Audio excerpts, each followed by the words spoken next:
got it and it feels so good. Mike Jones, Mike Yes. Jones, what What's is up, up? Welcome to Andrew? Adobe Live. How are you doing today? I'm good, man. How are you? Oh, I'm doing great. Hello, everybody. Welcome to Adobe Live. My name's Andrew Hockrell. I'll be your host for today. And over here on the side, who do we have? We have a legend. The upper pantheon. I would maybe call you the Zeus of the design community. No. Um, who is this? Please introduce yourself, sir. Hey, I'm Mike Jones, everybody. Nice to meet you. That's nice. Mike, what do you do? Who are you? Where can people find you? Give us the details on who Mike Jones is. I'm a designer at Aflac. I run Creative South, and I run my own studio called Surf Studios. That's right. And that's the quick version. And you make a wicked barbecue sauce. That's I know that we're talking about like Adobe products and we're like showing creativity, but man, Mike knows how to cook. I am trying my best. We're gonna come out with that, launch that soon, probably sometime first part of next year, like Oh online. yeah. So Oh my gosh, yes. So if you guys want to find Mike Jones, you can find him online. And thanks, Cody, for dropping that in chat. Bucket826 yeah, is his Instagram over there. You also can find him on Behance, on his website. His website is just hugnex.com. so And Mike, what kind of work do you like to do? Can you tell us a little bit about that? I mean, I think that I'm into like branding, lettering, illustration, that sort of thing. I really love building logos for people and kind of telling a story for their company or the individual, whatever it may be. But yeah, branding is kind of my jam. And badges and that kind of stuff. And I keep it. A lot of my stuff is very southern. So Oh yes, it's very southern, which I love. It's almost like your design is just like dipped in like sauces and smoke. And it is delicious. And it's a hello, lots of friends in chat today. We have our friend Peter Del Tondo. We got Shauna here. I saw hey, Mark Bowden is in here. man, they're all here. What's up, Mark? Right? Everybody's here. And yes, Peter says to brag on you because you won't do it. I will. Mike is an incredible, incredible designer, and specifically an incredible lettering artist. And the way that you sketch is like insane. I think that your sketches look better than most of my like actual designs. And so Okay. today, what are we going to be doing, Mike? Tell us a little bit about what's going on. For sure. So today I thought we would break out Fresco and the sketching abilities in Fresco and just showcase that pencil feature and how it works, and then build a kind of a badge logo version for kind of this fictitious barista brand, coffee brand, if you will, called Ginger Snaps for a friend of mine Oh named yeah. Kraus. We all love Kraus, so I'm building it for him, and he's a huge Disney fan, so we're going to incorporate some elements there and just build this little, fake brand that I'm going to actually turn into an apron for him eventually. Yes. So fun. So yeah, we'll be working in Fresco today, and you'll be able to see Mike's sketching process. And then tomorrow, I believe that we're hopping over into Illustrator, right? Yeah, we're gonna take it from Fresco to Illustrator and see if we can vector the whole thing and bust out some elements and turn some heads doing it. So we'll see what happens. Sweet. All right, so let's go ahead and I have a couple announcements before we hop in, Mike. Everyone who's watching in chat, one, thanks for joining us. Two, if you have any questions as we go, feel free to drop those in chat. I'll be watching and I'll be able to ask them to Mike as he works. Also, there's an incredible schedule coming up for the rest of the day. We have our friend Mike Jones on with us right now, and after this show, we have Cloudy coming up with the Illustrator Daily Creative Challenges. If you want to join those, you can very quickly go over to behance.net/challenge/illustrator. And then a little bit later today, following up with Howard Pinsky, Jesse Showalter with some XD fun, and of course Alice Lee at the end of the day with Doodle Therapy. So make sure that you tune in for those, and we're going to get some Doodle Therapy going here today. Okay. Mike, are we ready to hop in and start sketching? Yeah, for sure. I just want to really quick. I just want to say the importance of it.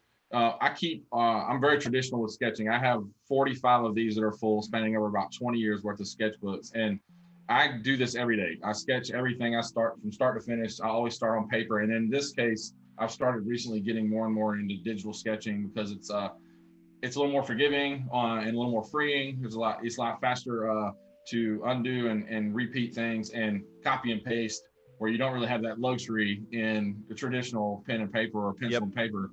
And to the point where I've been in my sketchbook and been double tapping to undo my pencil drawing. Yep. So Yep. There he have been gets into it. But yeah, let's get started on Ginger Snap. So kind of where I want to begin, and you guys can see my screen, right? Yep. And Okay, real quick, so sorry, Cody just reminded me, we are doing an artist spotlight at the end of this show. yes, Chat, if you would like to nominate a friend, you can click over right next to us. Let's see, right over there, that way. I always get mixed up. There is a tab that just says artist spotlight. You can click there and nominate your friends to get featured on the show. We'll be doing that near the end of the show today. So let's hop in. Mike, we are in Fresco. What is yes, your process in getting started on this piece? for sure. So I mean, I kind of know where I want to take it in my mind based off of the of my buddy. So what I've done is I'm just going to go in the top left hand corner here, and in the brushes, you've got all these brushes you can choose from, and you just click on the sketching one, and then I pick pencil, and the pencil brush in this in Fresco is fantastic. It really feels like you're working with a pencil. So then you click the icon again to make that go away, and like you can see how it is, and you know, if you want to test it out, you know, the more pressure you put, the lighter pressure you put, it's really working like you're working with a real pencil. That's why I like this so much. So um Yeah, the pressure anyway, sensitivity is wild to get used to. That you're like, I yeah, know it's a screen, I know that it's like a piece of metal, but yeah, somehow it's like feels like it's working as if it's real. it's so wickedly cool like how that does. But so anyway, what I'm going to do for this is I usually put my notes at the top. So like I know we're doing ginger snaps is the name of what I want to do. So I'll just kind of lightly, loosely put it up here. And then I'm going to basically think of like, okay, layouts first. So when you're sketching a badge or a logo for something, I like to just get out quick ideas. So, you know, do I want to have the shapes that I want to use? You know, let's maybe something like this. Um, then maybe we'll have one that doesn't have any of those little cutouts and it's just you know, a rectangle with some rounded tops and bottoms. Maybe we do And when you're pulling these, are these kind of just like free form, like this is a cool shape, that's a cool shape, or is it like, oh, I've used these shapes before and I know that like they'll look good for badges? Like, where are you pulling these shapes from?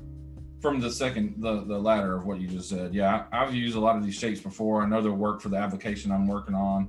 But and then sometimes you'll be like, well, what would it look like if we just did it into a triangle or some weird, you know, rounded triangle or something? Yep.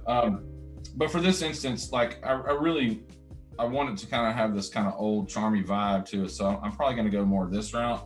So what I normally do with this is I like, okay, I want to have my script overlap that. So I'm just going to be like this. And I just do real loose. Like that's kind of where the lettering will go. And I know I want to have some kind of hand with a snap feature up here with a, you know, some kind of coffee bean that's highlighting like the snaps part and paying homage to the Disney, the Mickey hand or whatever. Yeah, we I remember one year we had, I think, DKNG come and speak at Creative South, and they gave the best advice. They basically told everyone sketch small so that you don't have to do detail. And I think that that's like the smartest thing, that if you sketch 100%. small, you don't have to worry about it because your brain just fills in the gaps. That's it. And all I want to do here is loosely say, okay, this is kind of the layout that I want. I don't need to be yeah, the details is moot right now. You need to put it down where it makes sense for like the composition, right? So like I always do a couple of thumbnails like that, you know, and the same kind of thing. Like I know I still want to have, you know, the script here. So it doesn't even have to be the actual words. It just needs to be kind of the idea of it. Again, with the hand up here and the coffee bean, and I'm putting a coffee mug on all these at the bottom. Yep. You And know, typical trademark I think a number. lot of people do this on their process, and this is something if you're a new designer and you don't know about lettering or typography or hierarchy, laying things out like Mike is doing to where it's just filling the space is a great way to figure out your composition, and then you can worry about the details later. So being able to have this balance to figure out where your negative space, your positive space is, all of that can happen here in this thumbnail stage, and you don't have to worry about the details. And so that's exactly what I'm doing. So yeah, and on this one, maybe this one has double layers, Oh. you know, and maybe we write some crap on the outside. This is so great for discovery to be like, what if this? What if that? Because it's not like you're messing it up or changing too much. You can ask questions and see like what would happen. And if it doesn't work, it doesn't work. Right. And so, I still think, you know, the way I have it envisioned my head is going to look better kind of like that. So anyway, get your thumbnails out. And you can do that for as long as you want. Um, You gonna take a shot at that triangle? I'm not. I know, right? I And don't think it's gonna. I'm erasing it actually. nope, yeah, hard Um, angles in badges is just an absolute nightmare it every is, time. and they don't always lend themselves to good final results. Yep. So now that I kind of got in my brain kind of what the shape that I want to use, I mean, I'm open to suggestions. If you guys got any better suggestions than the ones I've quickly sketched out that are a hot mess, I'm open to hear them. So feel free to put that in the chat. Yep. Um, but I'm going to go ahead and kind of move in this direction. And so for that, I know there's elements that I really need to make look right. And so like the hand needs to feel right. The snap gesture needs to feel right. So like for me, you can go bring up Mickey hands. Like I have a little guide here of bunches of Mickey hands that I got in the sketchbook set. But also look at your real hand, right? Like snap, and what does that look like, right? Okay, well, what would that look like if you were looking at the backside? So, to really make it look like a Mickey hand, we want to show those 3 stripes across the back of the, yeah, yes. Oh no, if we're doing that, we're gonna totally get off topic for just a second. Listen, wherever I go, he goes, or wherever he goes, I go. Yes, the green screen key out is just the most glorious. That's a screenshot. Keep it right there. Here, everyone that needs the screenshot to promote this. There it is. There's your screenshot. Go tell your friends that Mike Jones is hanging out today on Adobe Live. And Mike, while we're off topic, can we do 2 things real quick? Yes. One, because it's going to drive me crazy in about 15 minutes. Can we move your mouse? I think that the mouse is just hovering over where your iPad is being shared. And it's just like a tiny little piece on the yes. Oh, yes. All right. My heart is so full. Oh no, you're good. How about that? Oh, that brings my heart so much joy. That's great. Yep. And then if we can you move your iPad up any higher so we can see your glorious face as you continue to work? Your hat's blocking a little bit when we look down. Is that better? Oh, that's perfect. Are you sure? I got it. All right. Yes. And Peter says, "Oh, you have the child." Yes, of course he does. I do. And yes, I did get Peter a Chia Pet one, and it's growing and it's great. Nice. All right, let's hop back in. Sorry to get distracted, chat. So no, you're good. So for me, because I know there's 2 elements on here, really 3 elements that are going to take a minute to really get like I want them refined. I'm just going to pick one and go with it. So I'm going to start with the Mickey hand and kind of just start sketching what I think it'll look like and what I feel like it should be. So after doing my homework and snapping a bunch of times and looking at my own hand, like we're going to get started on that. And as you're working on this, you're thinking of priorities of things that are important, basically, right? So you're not going to spend a bunch of time figuring out, like, okay, what's the shape? I need to get the shape perfect. Immediately, you're like, I know the hand has to be a key feature to this. And so you're going to spend time figuring out what are the priorities of, perfection that I need in this piece that maybe, the coffee cup doesn't need to be as prominent, but the hand does. And so I love that you're prioritizing what you need to work on.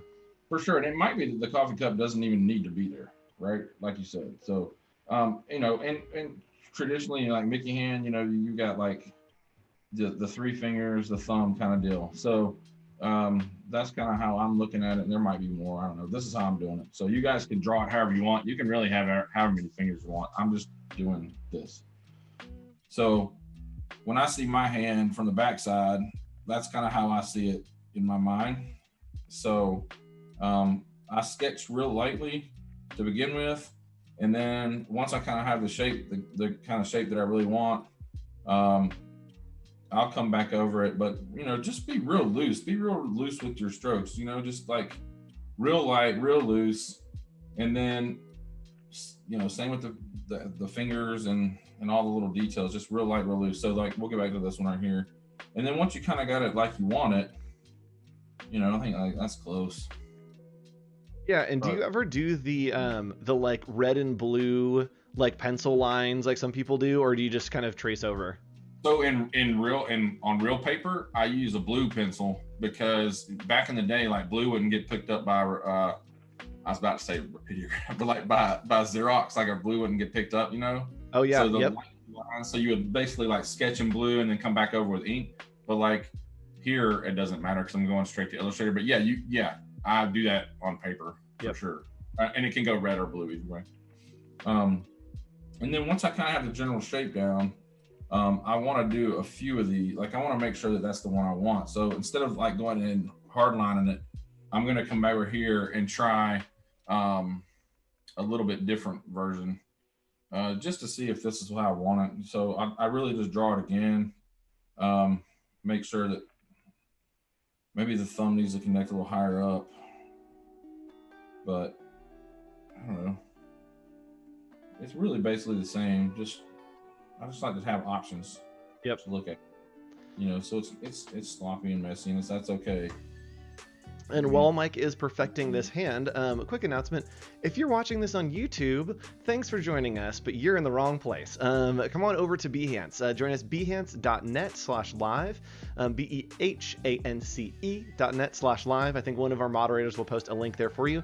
Come on over from YouTube and join us in the Behance chat and leave us a red heart to let us know that you are coming from YouTube. So thanks for watching, but come join the chat. We're hanging out and it's a party in here. So come on over. So once I get the kind of the look, I think this one's gonna work. And usually when I'm in my sketchbooks or in here, and I have several versions, like I come back and I'm like, oh, that's the one. I'll put a little check mark or whatever to let myself know, like, oh no, that's not what I wanted to do. See, and this is the joy of the undo of digital sketching, right? That was the equivalent of like, on paper, we would be so messed up. It's the equivalent of like spilling your coffee over your sketch, and you're like, let's just go ahead and undo that. Right.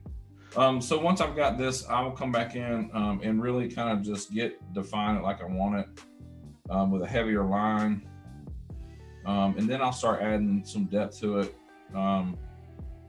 by getting my lines a little bit thicker. And since we're doing this in Illustrator anyway, it doesn't have to be perfect. I'm not trying to auto trace this or anything. So I just want to kind of get the basis of what needs to be the hand, right? So I make some parts thicker than others. And this, man, just have fun with it. At the end of the day, this project's just for fun anyway. So you're learning the software and you're just doing it for fun. Like just sketching should always be loose and light and fun. And I don't think like creativity, you shouldn't ever put pressure on yourself. Like let the client put the pressure on you. I think that is like putting it on yourself is just an extra layer that you don't need. Like put your stuff out there and your client's job is to judge it and to put pressure on you. Don't do that to yourself. For sure. And then since I don't really need all these little bitty lines, just get you a small eraser brush and just come in and clean up some of that. To get it, to really have a look at, see what this is going to kind of look like. And that helps you get the line weights for when you go over and start working in Vector, that you don't have these extra little pieces. You really have some good locked in lines. Right. And so I'm real bad too about, once I've got this, and I recommend if you do this to put it on another layer just so you can turn it on and off. So over here, you can click on the plus and just add another layer. And so I'm just going to draw on it for a second. But usually what I'm in here doing is once I draw this, I'm just really like, I can't stop sketching for some reason. So I'm like, well, dude, let's put the shadows in here and go ahead and what does that look like? And let's go ahead and just add in, what I think the shadow would be. And, I have fun with it. And then I'm sitting here for hours. And the next thing I know, I've been sketching, 15 pages of designs for one thing. Yep. So, lightly put in shadows for fun, whatever. You get the idea. Now it's a Mickey hand snapping. At least to me it is. You guys might not think it looks like that. Oh, I totally see it. Yeah. And welcome. Thanks for coming over, Hemant from YouTube. Thanks for joining us over here on Behance.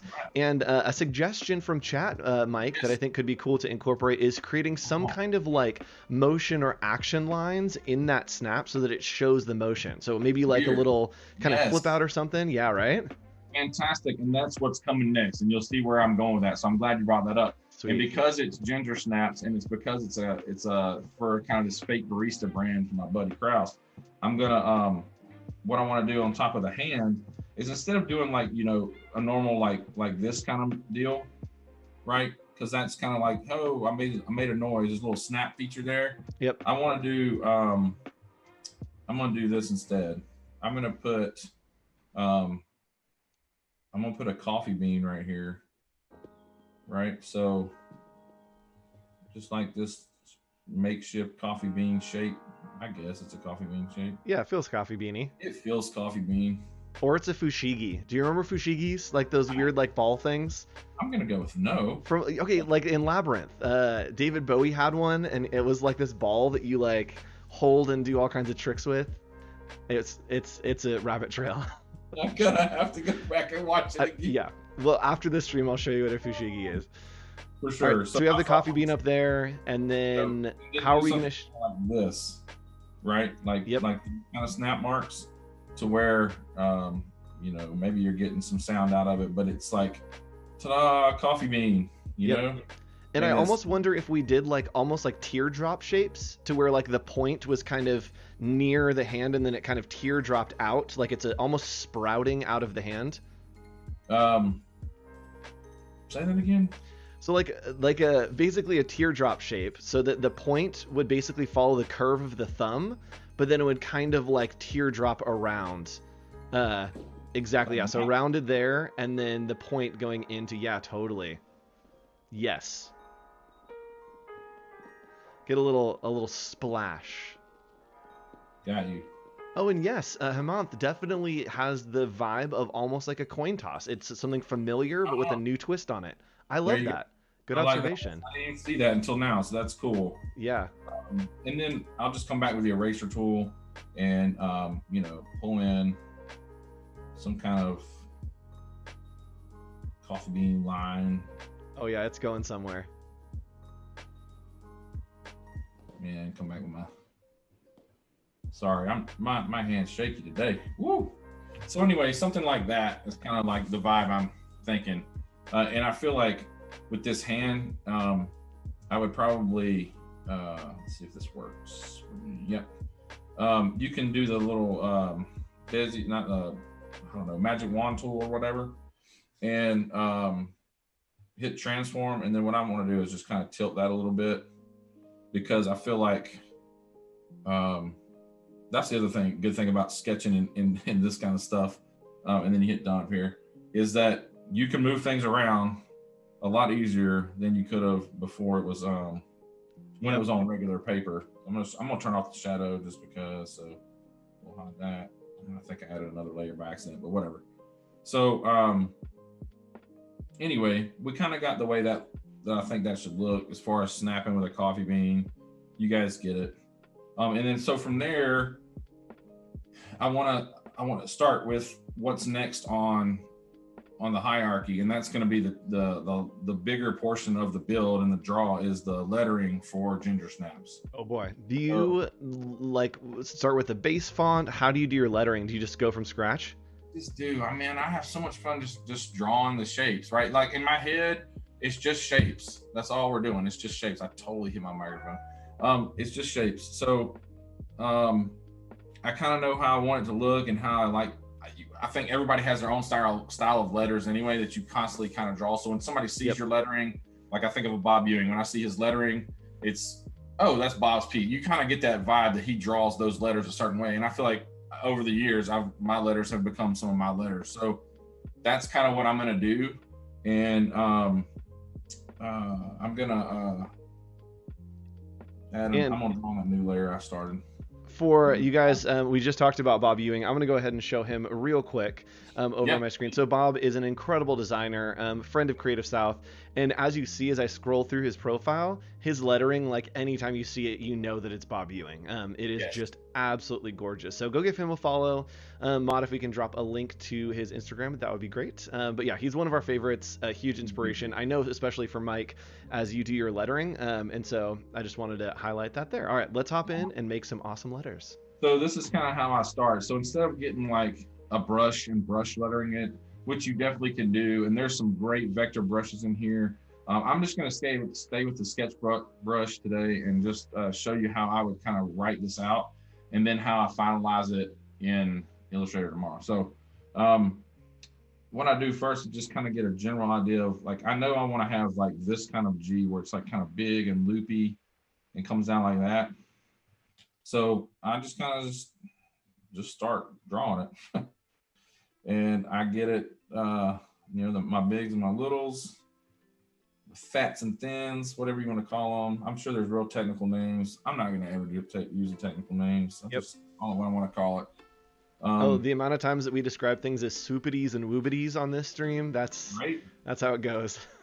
So I've kind of got this G that I like. It looks similar, like it's a cap G, but it could look like a really tall lowercase G, I guess too. But I literally am just being loose with it, just like my regular sketches. So I've got, kind of tighten my curves like I want, get it like that, and then I just keep drawing um, the rest of the letters. So Do you find yourself getting stuck on like a letter or a detail in this process, or do you try to just like push through, get the base down, and then go?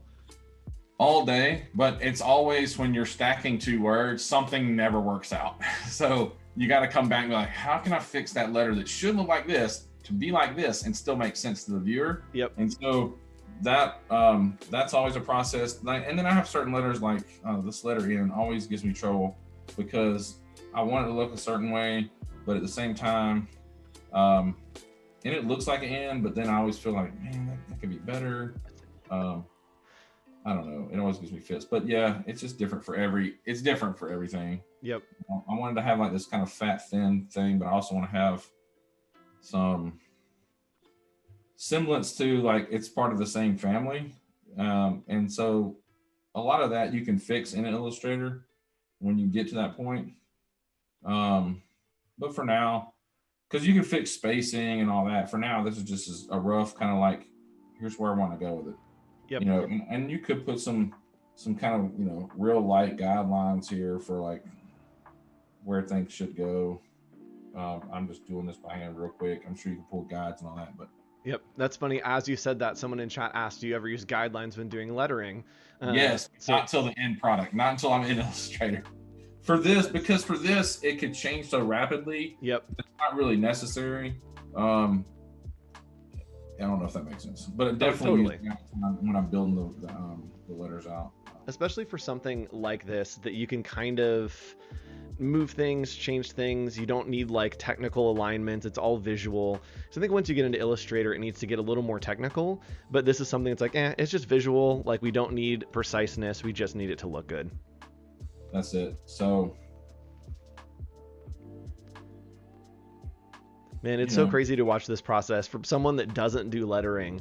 The ability to kind of convert almost like this brush type using just a pencil. Like in my brain, whenever I see this, I'm like, wow, they have like a brush and they're doing pressure sensitivity and stuff. But it's just like, nope, we're just sketching in the thicks and the thins and using that pencil to do all of the individual letters. It's crazy. But you can do it that way. Like I could have a brush in here and do it that way. I don't know, man. I don't know. We're sketching today, so we're gonna stay sketching. And I think there's more control this way that you can really play with it and see what you want, as opposed to with a brush pen that it's kind of locked in. That is very fair. And a great question from our friend Rob Durant. Do you ever show your sketching thoughts to clients, or does that complicate things and give them options when you've already moved on from them? That's a great question, man. I've done it both ways. I prefer to show my sketches because I want a client to really see that I'm building them something from scratch. But it has bit me in the past and made it where I've shown too many and now they have way too many ideas. And then it always goes to the way where they pick the worst one, right? Yep. Or like a weird Frankenstein of the worst ones. Yeah, and then you're like, oh, I don't want to show that work when it's done because they've butchered it. But I'll tell you what I've done lately is when I'm doing my pitch deck, I'll have a slide that is nothing but sketches to show like, here's all the sketching I did.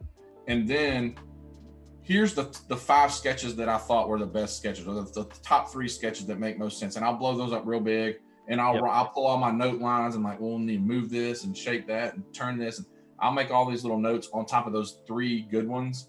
And I'll say, here's where we narrowed it down. This is what makes sense for your brand. And then that's kind of how I move forward with it, if that makes sense. Yep. All right, so we got the ginger down, and we got to get some snaps going. Kind of roughly, and so like I love to do these S's that. I do feel like S is like your signature letter. Whenever I see your work and there's an S, I'm like, ooh, that's a Mike Jones S. Like I don't know why, but it just like it feels like your letter. I think so because it's something I started with the word South, and I think that it just stuck the way that I draw them. So. I think if you ever have an S in something, I always tend to kind of give this variations of this kind of same version of it. But Yep, and I'm flipping over to your Instagram to show some of your lettering work. You can see here that signature S, which is the Mike Jones S, and then some more of his lettering work. And if you want to follow along, it's everything from amazing barbecue to amazing lettering to awesome costumes. And this Yes, is probably a sir. side tangent, but as we work, oh boy, I hit the wrong button. All right, let's flip back to your iPad and I'll fix this. You do crazy costumes every Halloween. As you work, do you want to tell us a little bit about what the deal is with that? So it's not for Halloween.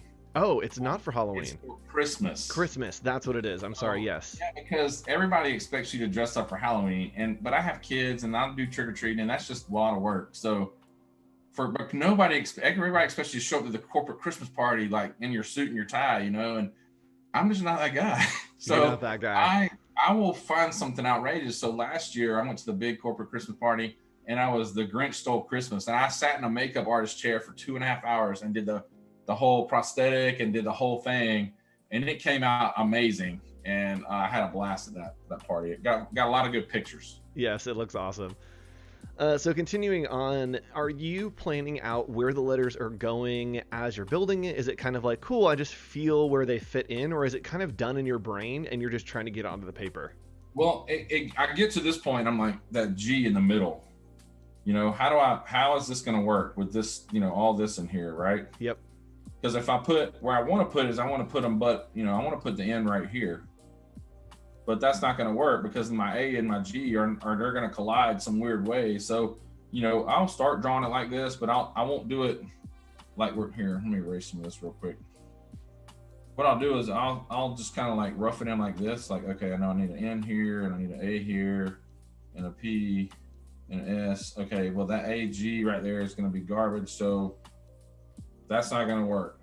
So let me figure something else out. So let's bring it down to the baseline and go ahead and see if I can get it to fit in here and go ahead and start drawing it. Oh man, I have fat hands. My bad, y'all. What are you gonna do? Give me my pencil back. Did I change the color to white? I did, didn't I? Yep. Oh yeah, it is. Yep. That happens so many times for me because I'm left-handed and my hand sits on the tool palette. Oh yeah. But I don't want to move it. I like it right there, and I'm just Man, gonna from smudging ink on paper to having the toolbar right there, like left-handed people got it bad. You got to figure it out, right? Got to figure it out. So I'll go ahead and put my N. And so in Illustrator, what I would normally do is I'll come up here to the ginger part, and I'll just let's just go ahead and highlight that. And I would duplicate it and all those things. But I will do that part in Illustrator when I get that far. Right now, I'm just going to keep sketching the letters out to kind of make sure they work. I was going to ask that. So when you have multiple letters in a word, a lot of times you'll use the same letters and not do them completely unique if it doesn't need to be, right? Yeah. So for something like this, you still want it to be clean. Mm-hmm. I think if you really want it to be truly unique, you just build it how you drew it, and then you're good. But if you really want to have something look like it's custom, but at the same time there's some cleanliness to it, especially like with these two N's and maybe the A and the G loop portion, I would probably copy those in Illustrator and put them together so there's some semblance to the letter forms. And I'll definitely go over that tomorrow. So, cool. So anyway, because see, there's some definite similarities between the A and the G already. But anyway, I come in here. Let's get my A going. And we have just about an hour left before we do our artist spotlight. So chat, stick around for that. If you want to nominate your friends, you can click on that artist spotlight. And Mike, for you, just about an hour left. So no pressure. No, man, I'm good. We're making good time. Pull my P right here. Ginger snaps.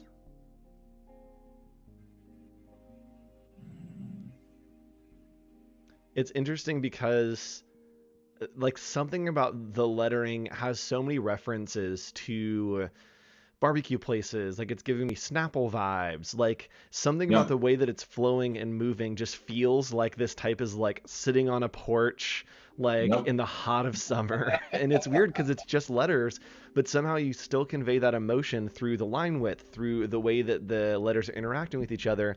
It's all about references to other things, and pulling out and telling those stories all together. I agree. I'm curious to know what the chat thinks about dropping the S below the baseline like that. Ooh, chat, let us know if you like the S dropped below the baseline or if you think we should keep it right on the baseline there.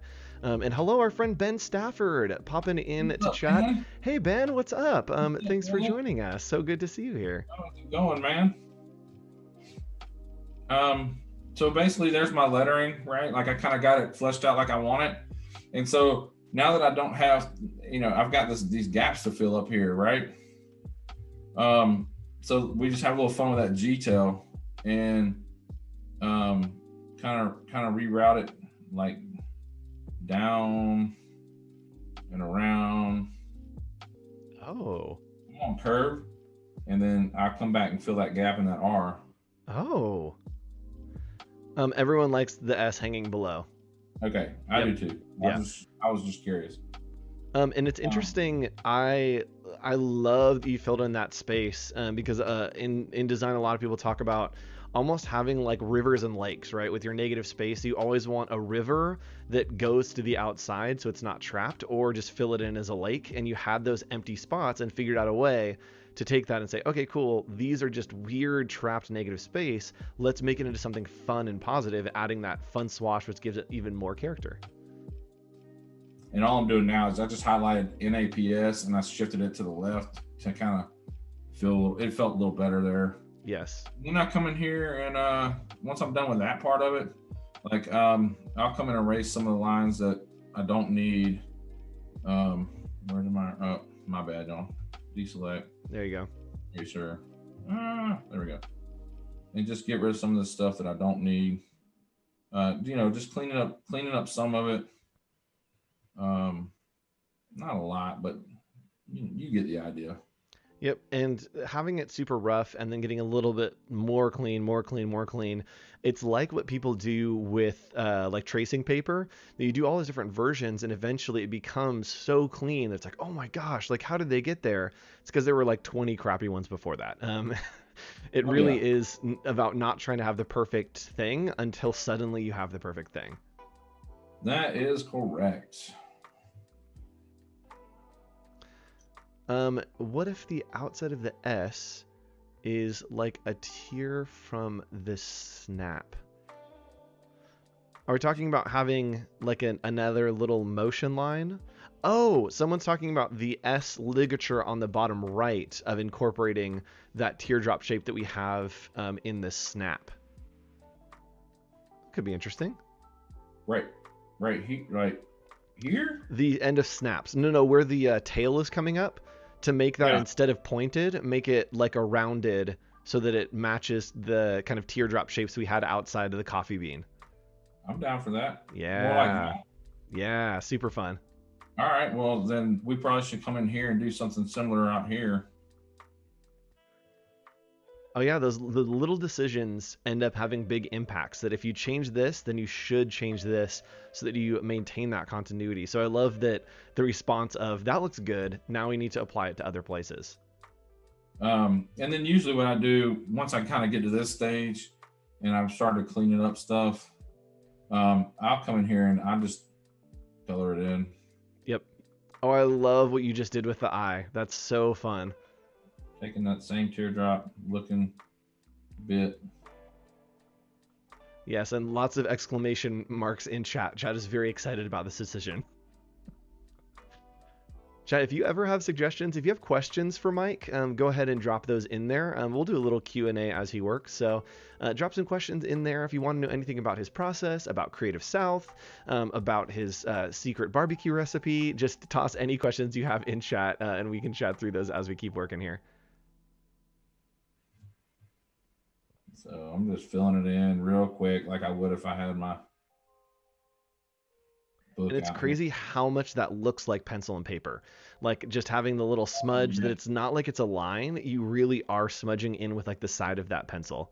And it's crazy. Like, okay, so if you do this, what I love about this is, all right, yeah, this pressure sensitive, right? So if I really push down, or if I'm real light, but if you, I think, if you turn the pencil sideways and put it on its side like you were holding a regular pencil, you Yes. can come in here and do your like shading like you would with a regular pencil. And if you keep going over it, it gets darker and darker and darker. Yep. So it's Fresco's got incredible. the same vibe as a regular pencil, which is super rad. So Good, anyway, good I job, like it. Fresco. Yeah, the pencil, the sketch pencil in here is very, very well done. Yep.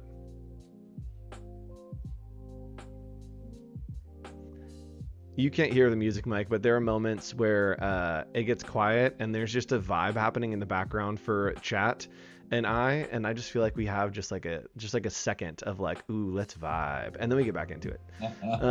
Which someone's asking, which pencil are you using again? So I'm up here on the brushes section in the top left and under sketching, and I'm just using the pencils. It's just the standard pencil set to Standard 6 pencil? point, which is the base starter pencil that comes with the software. Yep. And Zithu, yes, tomorrow we will be taking this into Adobe Illustrator. We'll be making a vector of it, probably adding color, creating a little bit more of a polished version. So make sure you tune back in same time, same place tomorrow. We today are working in Fresco and going to be figuring out what it looks like on this kind of screen. Yeah, and in a minute we'll start putting the elements together and really kind of Sweet. sketching out the whole badge. I just wanted to kind of get this as close as I could get it to fleshed out. It's like even here, I feel like this could be worked on a little bit better, but eraser tool.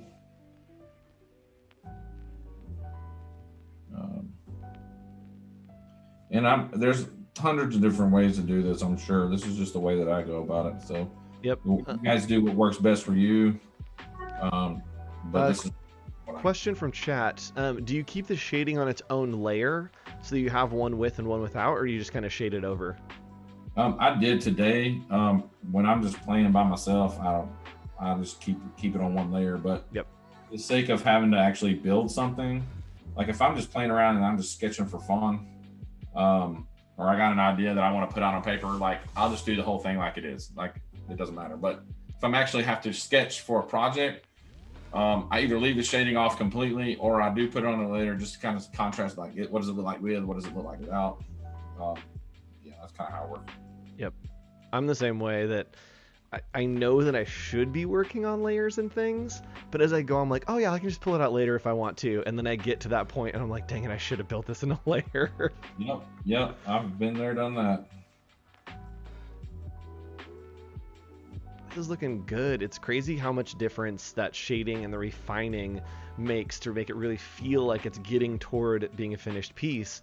And then as we start to put those pieces together, right, we're still doing that hierarchy of the most important things. We had the mark at the top with the snap, and now we've moved on to the type. That once these pieces start coming together, the non-important things like the lines and the shapes will make everything kind of just look way better. Yes, and someone asked in chat, Timo Stein, how many years of practice have you been illustrating, doing lettering, all that stuff? I'm guessing it's been a little while. What is the gray? Give it away. That's it. That's yes. The each 1 year for each gray in the beard is the knowledge that has been given. Mike's probably you've been doing this what 20 years? I'm going on 20 years of designing. Yep. So a long time. I've been practicing lettering probably for the last I don't know, let's say last 7 years maybe. I don't know. You're good. You got there. I'm trying. A lot to learn. Yeah. I always got a lot to learn. That's the thing. If you're just starting out and you watch this, you're like, I could never do lettering. Like I would look at this and be like, yeah, I can't do that. Practice, try it and see if you can get somewhere Don't try to, replicate exactly. Try to explore and see what it looks like for you to do this, and hone that skill. Which a great way to do that. Oh, this is such a seamless transition, Mike. I did it. A That's great way to fine. do that is to join the daily creative challenges here on Behance. You can come over here to behance.net/challenge/illustrator or behance.net/challenge/photoshop, and each day there is a daily creative challenge for you to get involved, to step up your skills and try new things. I believe today our friend Cloudy is hosting the ones for Illustrator, but you can go there, you can get signed up, and every day there are opportunities for you to get better at Illustrator or Photoshop, or even XD if you want to jump into that as well. So make sure you check those out. Nice. All right, so I've got this kind of like where I want it, I guess.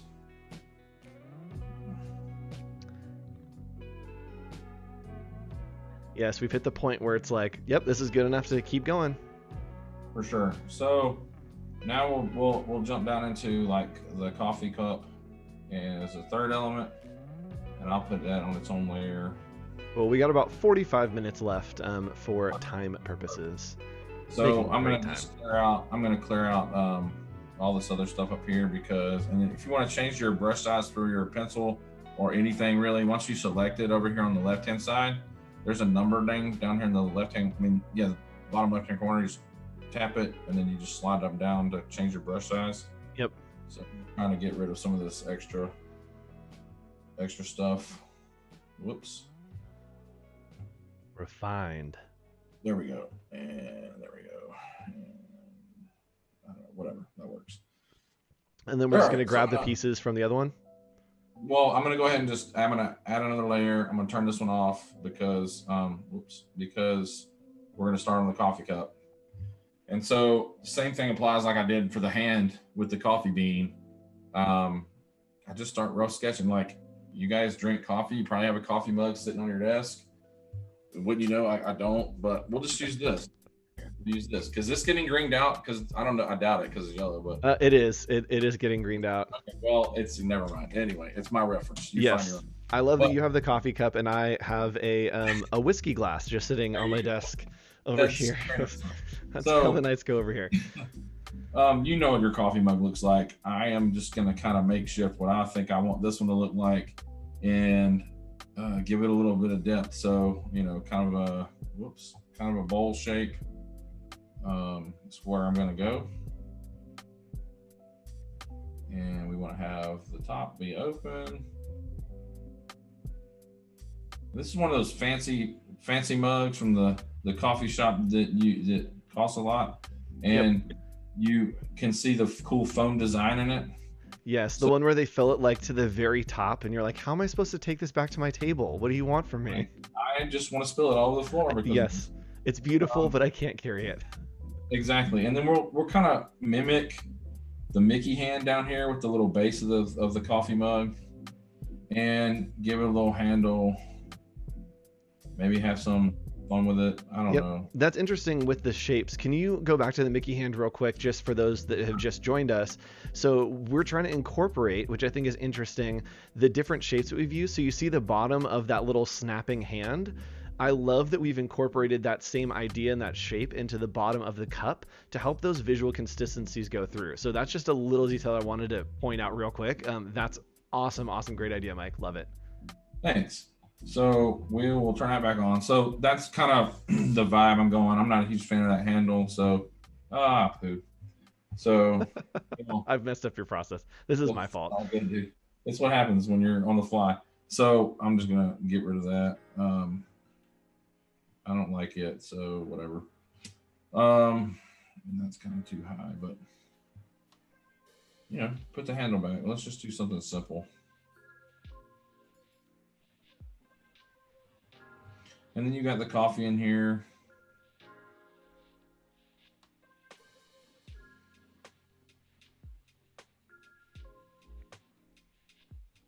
And are we going to make this like a steaming hot coffee? I am going to make it a steaming hot coffee. That's it. So, chat, as Mike works, I kind of want to describe a little bit about like the principles of what's about to happen. So right now, this is coffee, right? It's a coffee cup because it looks like a coffee cup. And this is something called an icon. So when we're working in design, an icon is something that looks like what it is. So this is an icon for a coffee cup because it looks like a coffee cup. But we're going to make it hot coffee. And hot is not something that you can draw, right? You can't draw the idea of hot. And so what Mike's doing is adding some extra lines, and these are called indexes. So an index indicates something, right? So think about smoke. You can't see the fire, but smoke indicates that there's fire. And so using these abstract lines, we can do things like hot and cold. These indexes are indicating that this coffee is hot. And so I love that you're incorporating that, Mike. It's just a great visual storytelling to use things like that to help people inform that, hey, this isn't cold coffee. It's not some kind of like weird like miso drink. It is hot coffee. So great job. So I want to do something with this. I want to try something now that you said that. And thanks for explaining that, because that was a great explanation For sure. on what those are called and how you do them. Those are my steam lines Yes. for the in layman's terms. But what I was thinking is, what if we did this? Like, what if we could, let's just duplicate it, right?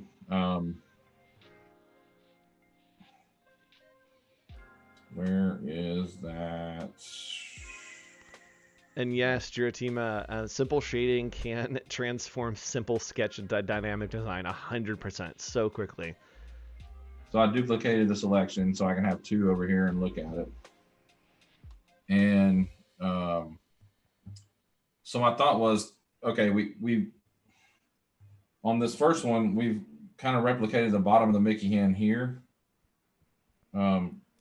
without making my lines any thicker. Well, I need to go back and do that anyway. But on the other one, what if we took those lines out, right? By lines. And we put this back.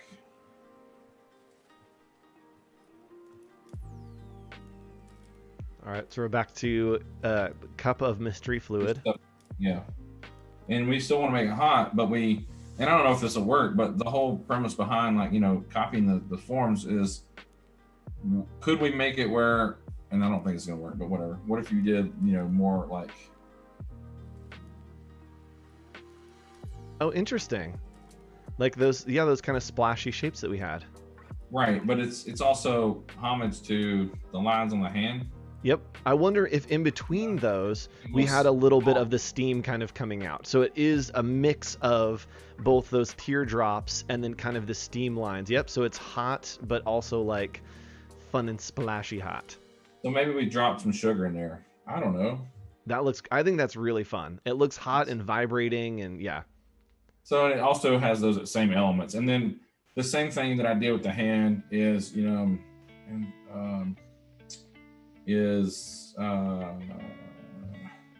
just go ahead and do my lines kind of like what I want to see them look like.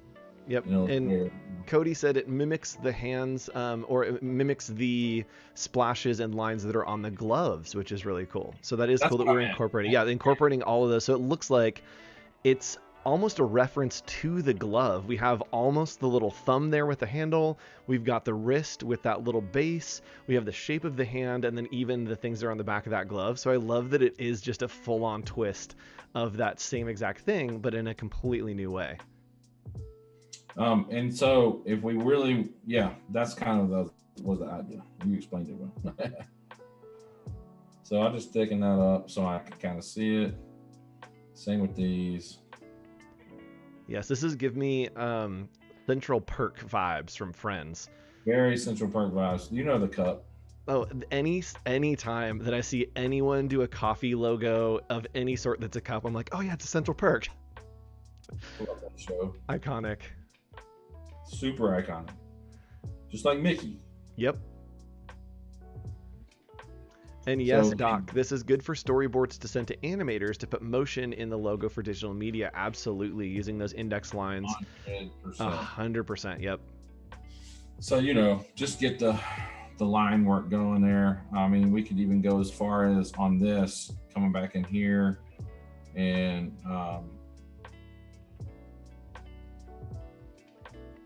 Ooh, And we're bringing things in. right. So there's several things you can do. So now we kind of have these pieces, right, that we want to utilize. And so now I'm going to try to put it all together without Yep. messing it up. This is the fun part because we've had right, we've been like working, we've been kind of chatting and sketching, and it looks like it's kind of like, okay, they did this little piece and this little piece, and all right, whatever. When you see it all start to come together, it's gonna like start to reveal itself, and it's gonna be awesome. So in the next like 30 minutes or so, we're gonna have something that's like, oh, this is what we intended on starting out, and it felt like for an hour that it was like, okay, cool, rough sketches, we're exploring things, but really we were working our way toward the final product. So I'm very excited to see it come together and be like, oh my gosh, that's what we were working toward. That's right. So there's that. Um, let's turn that back on and move it where it needs to go. Maybe size it down a little bit to make sense. And then let's get the hand. And 1 second. Let's take A the little hand snap. here. That's such a good little mark. Like I could see that on a shirt, on a hat, on an apron. Like it just fits so well and has such a good story and the motion. And again, those little indexes that you have flying off of there here are not showing if it's hot or cold. It's showing maybe a sound or showing motion. So indexes are really good at explaining abstract ideas that you can't represent visually. That is a great explanation of it. Whoop, wrong button. For some reason, those extra lines that are at the top there are just giving me like Christmas tree vibes, and I just got so excited for the holiday season. It just overwhelmed me for a second, and I was like, holidays. Okay, let's see. Let's turn this layer back on, and let's get all this kind of moved in place. So let's see.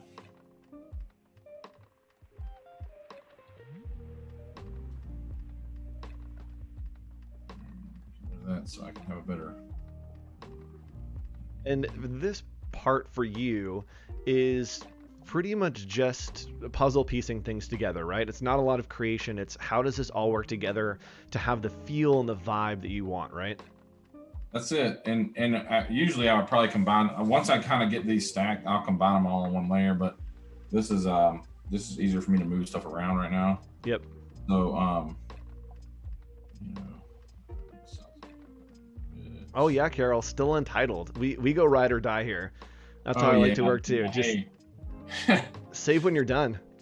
Yeah, for me, it's more of a that's like the least most important thing. It's so true. I'm like, I gotta get this good, and then we'll save, see what happens. But yeah, I feel you. So let's move that a little bit, and then let's go this a little bit more. And I'm gonna turn the coffee mug off for just a second. And what I want to do here is kind of come back to that shape, right? Yep. And I know that it's sitting heavy on the left side because my SG are heavier than my RS on the other side. I've kind of got a good. You can feel it weighted, right? Even though it's not tilted, it feels tilted. Yep. So I probably will go ahead and tilt it anyway once I get it in the shape. So I'm just going to add a new layer, and draw the shape on there and kind of get it where I want it. So here we're going to take it from being kind of just floating type and a mark into being this more kind of badge idea, right? Yep.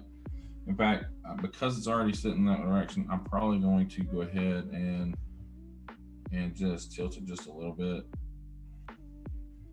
I don't know. That might be a bad idea, but right now it's what I'm gonna do. See what happens. There's no bad ideas until it doesn't work. That's and right. It hasn't quite gotten there yet. It's still working. Still going.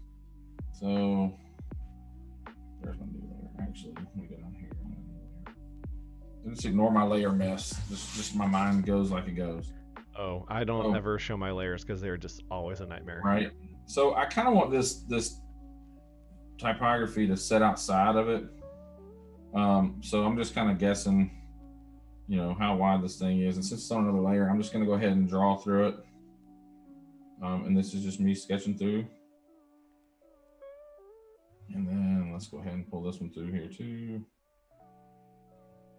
And this is going back to where we started with the simple shapes of trying to figure out what is the badge, what's the shape that we're going for.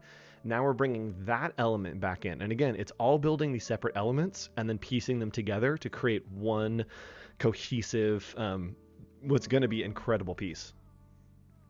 I hope. Fingers crossed. We're doing what we can do. Good luck, everybody. Get these little bevels in here.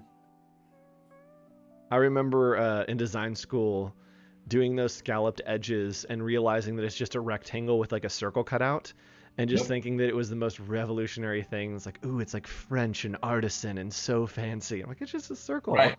And then all day you learn, you practice making stamps and tickets. Yes, stamps and tickets. If you join me, literally the last lesson that I just did on Friday for Illustrator was how to make a stamp, and we did exactly this. So we did the scalloped edges. We're like, here's how you make a stamp. It's a square with some circles on it. And that's it. But it looks so cool when it's finished. So, and then I kind of want this top piece to kind of come into here, into the bean part. So there's some overlap there too. I also feel like that's a signature of your work, that it is a like cohesive badge, but it's almost never like a symmetrical badge. There's always elements that stand out and pop out that create this dimension. And I think that that's like a unique take on badges, because you see so many that are just like perfectly symmetrical, that are contained. And I love that yours kind of pops out of that and creates this fun dimension. Well, you know how I appreciate that. But you know how when you're like working on pretty much any art and it's like, touch an edge, or you should try to touch an edge or something like that. And I always try to think about it like that. Like, okay, what can I do to make it where it is not what you think it should be? Yep. Oh, we've got our friends Lost Rest and Amy Lyons in chat. Hello, friends. What's up? How are y'all? Welcome to the party. Yeah, y'all. All right, so that's kind of the shape that I'm thinking. And then from here, okay, well, I want to play around with like, does it need to tilt a little bit more and go kind of like in that feels good to me. And then, so with the coffee bean, I will turn it back a little bit more straight. And then, on my badge here, then I'll just start kind of erasing what doesn't need to be there, right? So like, I know I want to get rid of that right there. Create that dimension. Maybe I want it to touch, maybe I don't, but for this, I'm going to say it doesn't touch it, right? So that's knocked out. And then over here with the text, the same for me is I don't want it to touch. So I'll kind of get rid of a lot of this. Will you fill in like in between letters if there was space? Would you keep the line badge, or are you just going to do the top and the bottom basically of the letters? I think I'm going to do the top and bottom this time around. Yep. You just kind of keep it like that, right? I don't know. For now, I mean, it could change. Yes. I kind of like the way that looks.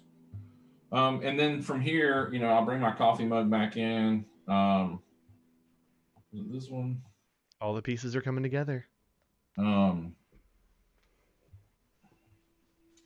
It's the whole paper. There we go.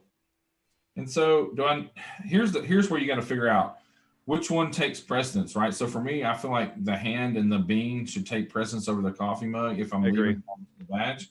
So what I'm probably going to do is size this one down about half the size of the hand, just so it's there, but it's down here, right? And I'm using it as more of a tertiary element that just is a filler. Yep. So it might be one of those things like, does that even need to be there? Like, I don't know. It's also really crooked looking to me. So I'm going to fix that a little bit. It is like a nice little accent to help kind of just tell the story a little bit more.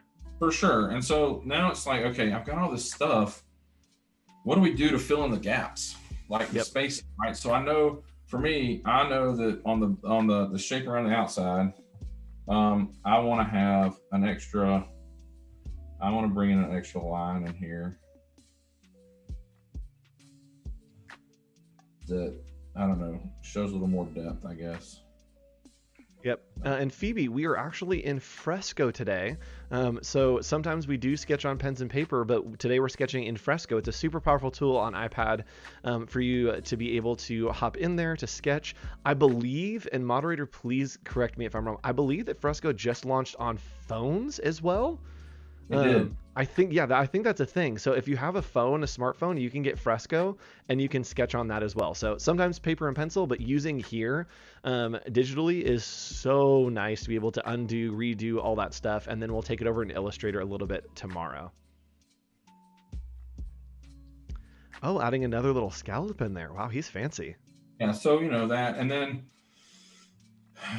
this needs to be just a hair bigger. Did not capture that like I wanted it to. Nope. My bad. Wrong layer. And Mark Bowden's asking, are we going to try to vectorize it in Fresco before we go to Illustrator, or are we going to vectorize it in Illustrator? No, we're going to vector it in Illustrator. Yep. I'm going to send it. I'm going to send it. I'm going to send it from here to Illustrator tomorrow. Yes. Oh, so many buttons. Still going to send it. Oh, come on.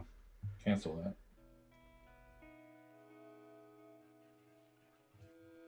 Okay. There we go. Goodness. That's always the fun of like, I have to do a very simple thing and every single thing I click is the wrong thing. Right? And then just deselect. So,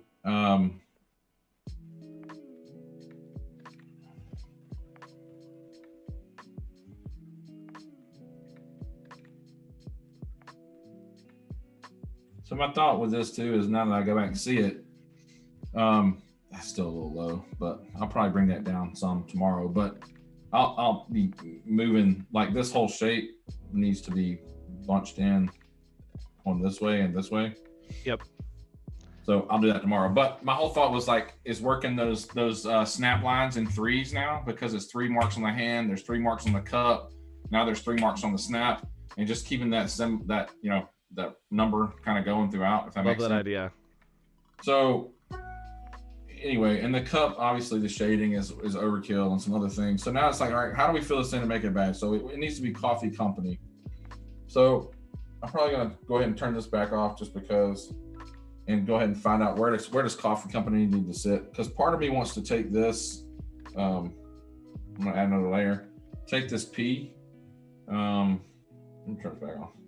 And do something like this, you know, with like come in here and almost cup it.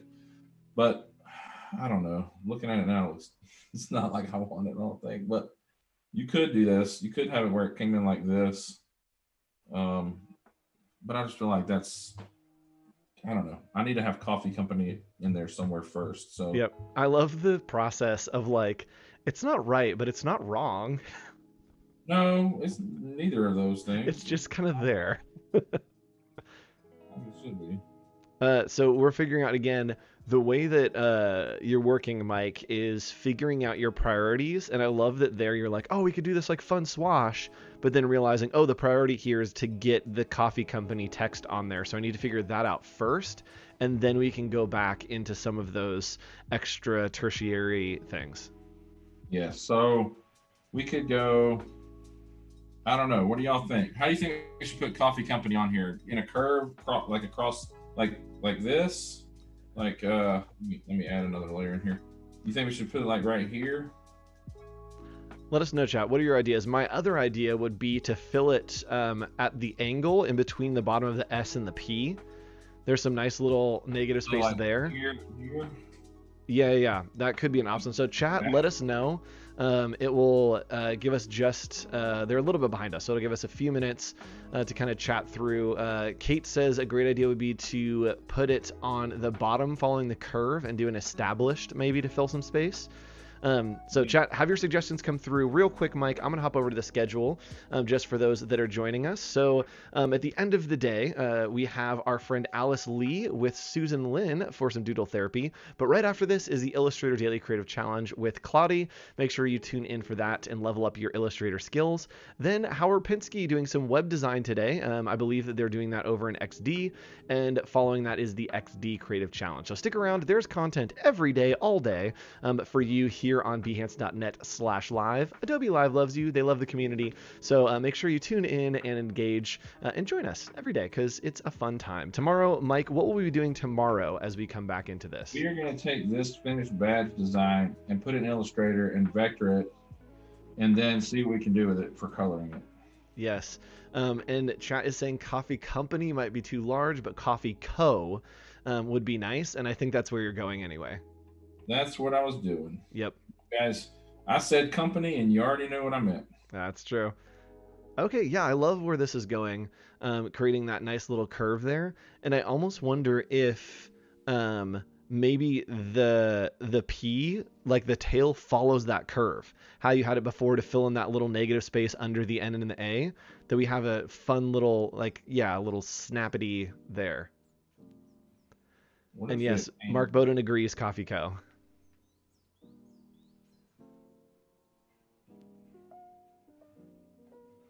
Yeah, I agree with you on the snap. Something that fills out that space a little bit. I'll work on that. Yeah, yep. I mean, that could, and this is a very like Dylan Menges thing, that could almost be like a little bit of like a lightning bolt kind of, that it's got that like motion to it on the P. But again, that's not a priority. Let's get the other things locked in that we really need. I love what you do with the O there. I love the floating O so much.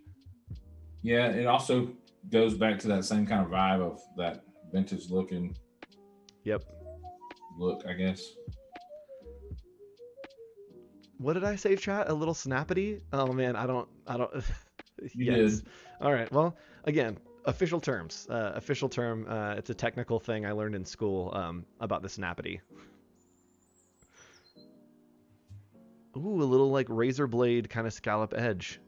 Yeah, I need to. That'll work out. We'll work those details out in the thing, because Coffee Company is. This is where you start really like, drawing and redrawing and redrawing. Yep. Get it kind of where you want it, right? But for the sake of doing it, I will just like, nope. There we go. RB, hey, what's up? Thanks. Thanks for joining us.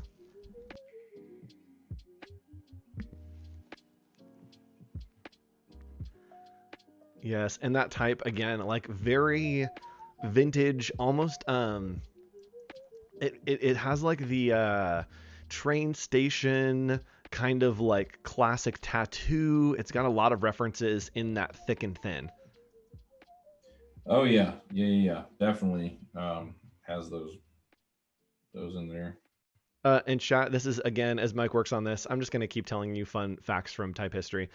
So this kind of type that has the super, super thick vertical and then the very thin horizontal, this is called a fat face. That's like the actual term for it is fat face typography.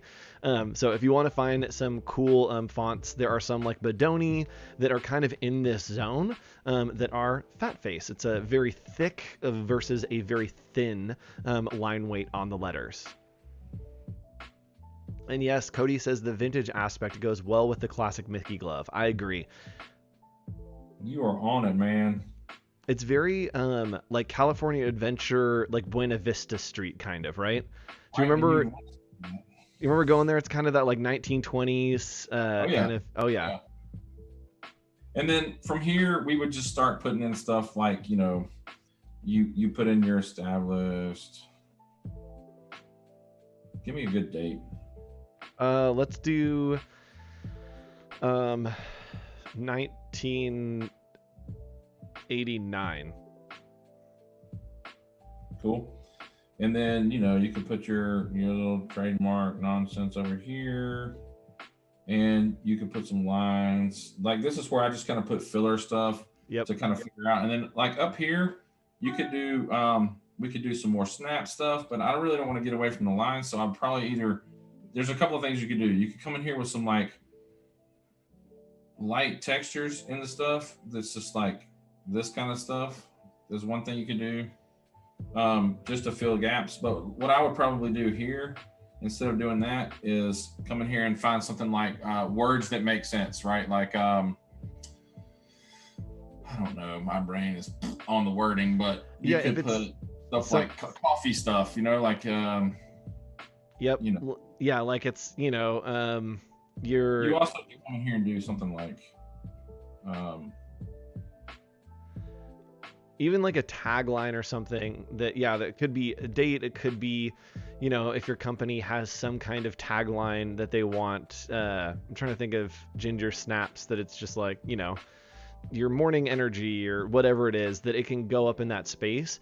And having a list of what assets you have is great going into badges. To ask a client, if you're making a badge for them, what are dates, what are slogans, what are terms that we use, what are adjectives, and that way you have so much that you can put in there that you can allow to kind of put, like, even if it's like rise and shine, like you can put all of those things into a badge. Just get that list from a client if you're ever working on it. Oh yeah, the brief is second to none in importance of when you're creating anything. So, good reminder there. Yep. I'm going to do this just to give it a little more true to date. There we go. Kind of feel.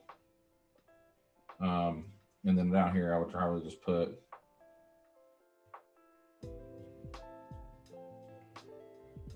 something like that, and then just then from here you can really embellish any way you want. You could embellish it even further.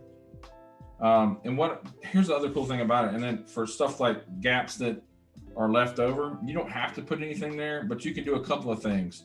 You could come back here and do something like this,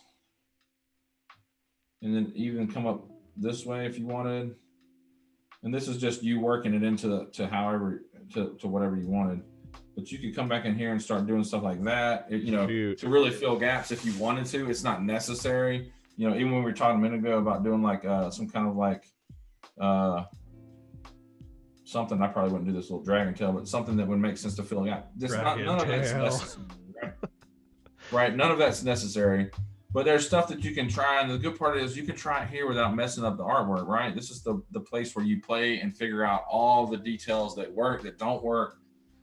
Get all that out on paper, and then you've kind of got where we landed now with this kind of badge that I don't know, that is, I can't find that later. Where did it go? Yep. And this is what we were talking about having all the different elements, and we've pieced them together, and now it's just the puzzle, right? We have all of the parts done that are essential, right? All of our top priorities are dialed in.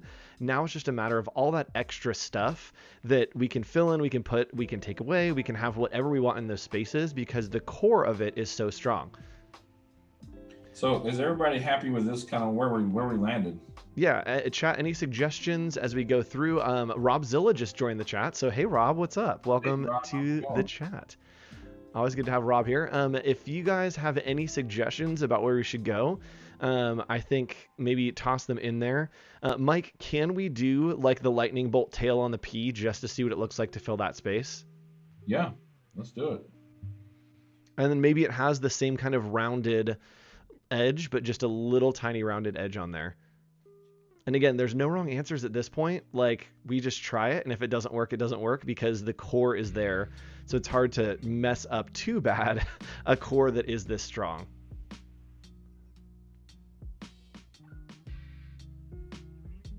And yes, it is looking awesome. I agree, Ariana. Mike's done a great job. So tomorrow we will be taking this into Illustrator, vectorizing it, making it a little tighter, kind of messing with all the little details. And yes, in 10 minutes, we're doing the artist spotlight. If you want to nominate someone, put them over in the artist spotlight tab that's floating right above the chat. You can click there and nominate. Today, we're looking at our friend Sophie Potter, which is going to be very fun. Mike and I are going to give some thoughts and insight onto the work and expose you guys to a really awesome artist. I love her work, so it'll be really fun to take a look at today. Yeah. Yes, I'm looking forward to looking at that with you. How much do you hate the lightning bolt dragon tail? I'm not a fan of it, dude. It's so bad. It's just not gonna work.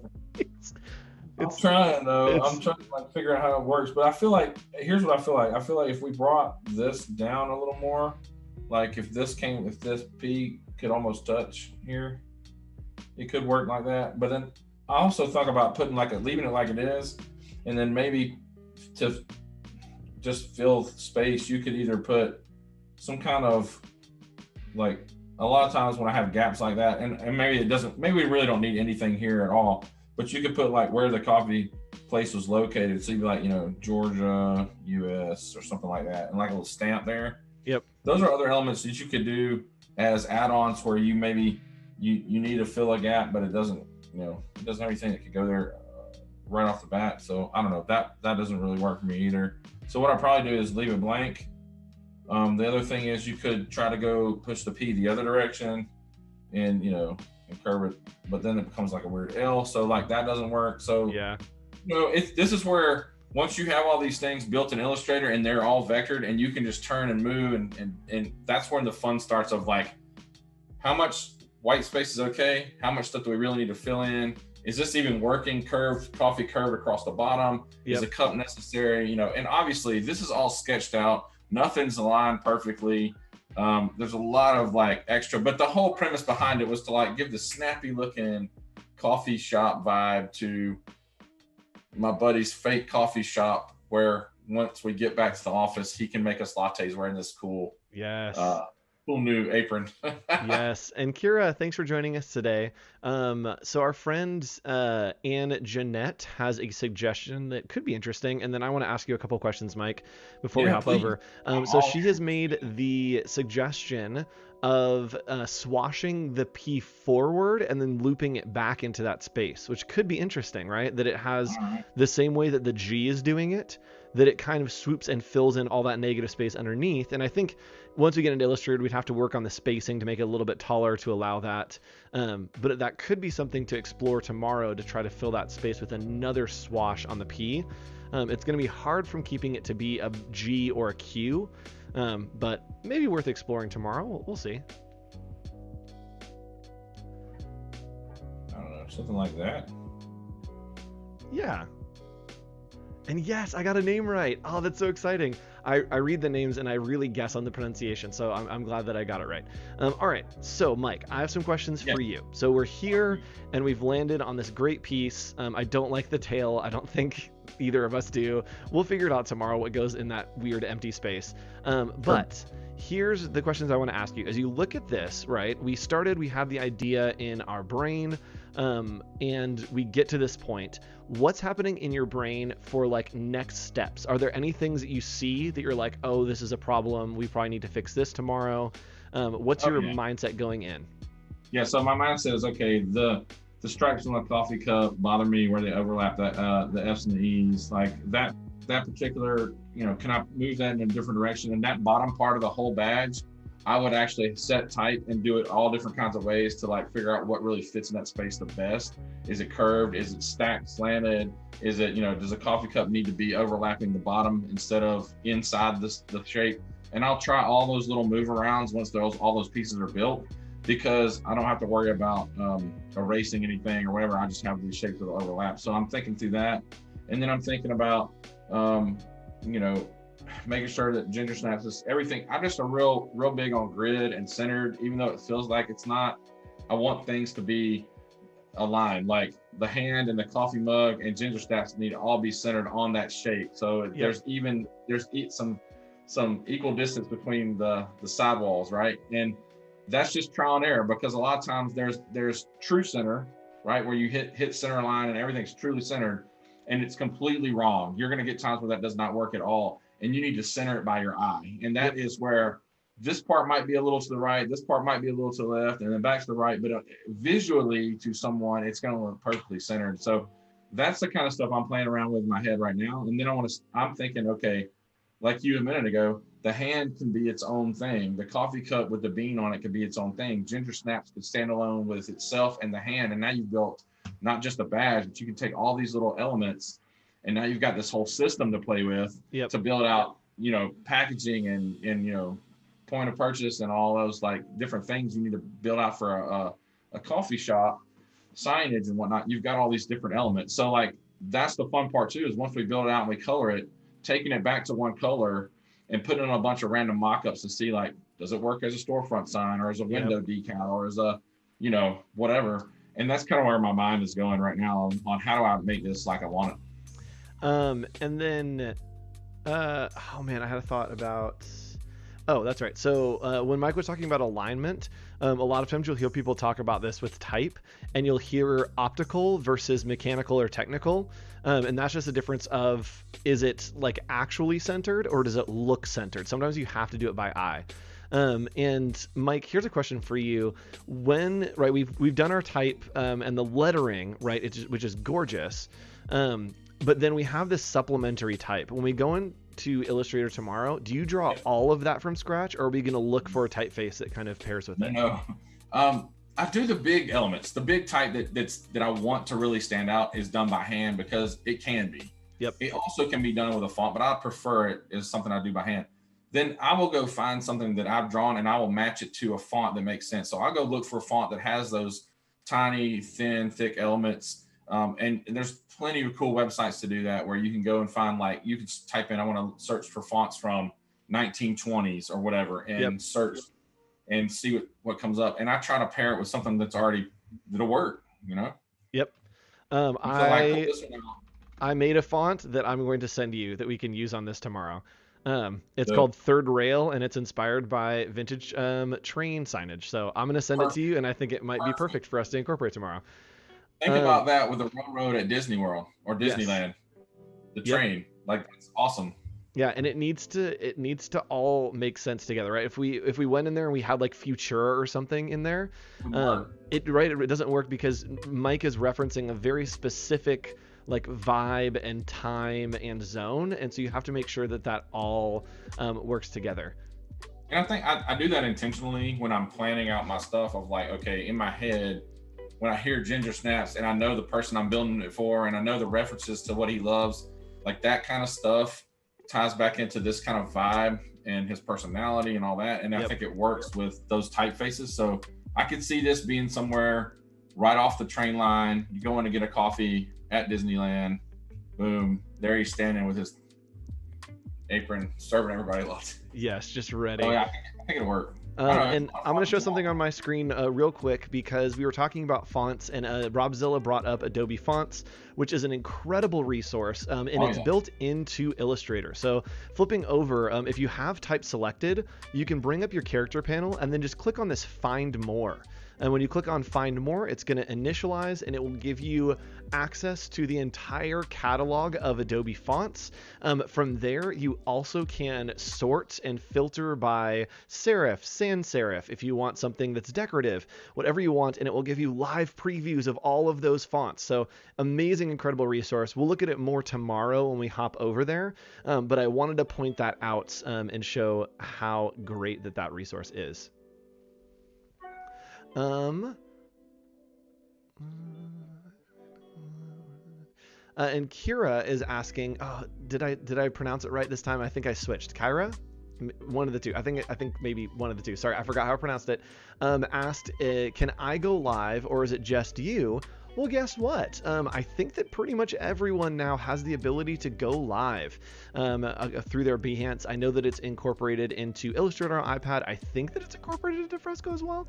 And again, moderator, let me know if that's not a thing. But I'm pretty sure that you guys can go live to your Behance as well. And I'm pretty sure that feature is either coming or launched. I believe that it launched at Adobe Max. So let me know, Mod. And I'm pretty sure we'll give you a peek at that tomorrow if we can figure it out as well. But I'm pretty sure it's open to everybody.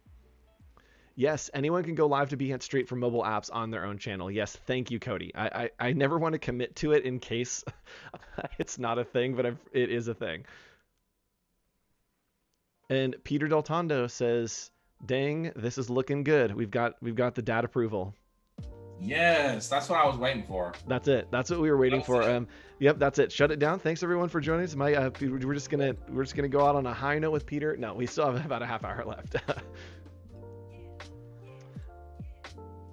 Yes. Thanks for being here. So anyway, I'm just doing an outline around that, but you guys get the idea. Yeah, so we're taking those elements and then remixing them, right? And this could be a sticker, right? Or It could be the T-shirt. It could be, I don't know. I would take all these elements and I would make all kinds of mock-ups with them to yep, present back in my final deck to the client to showcase how it's utilized together, showcase how it's utilized as separately in a whole system. And but anyway, you get the idea. Sketching it out first, getting your ideas out on paper or in this case digital, yep. really is helpful when you're building anything.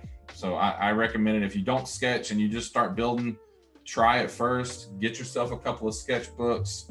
Try it there. Try it on your iPad in Fresco, and see what kind of difference it makes if getting all those ideas out on paper before you start.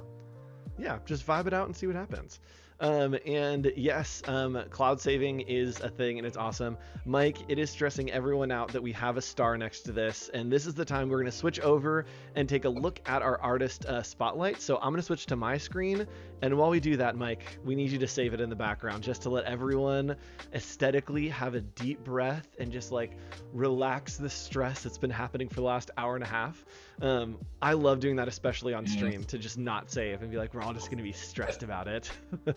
Okay. All right, so as Mike does that, I'm going to highlight our incredible, let's see here, our incredible look for today.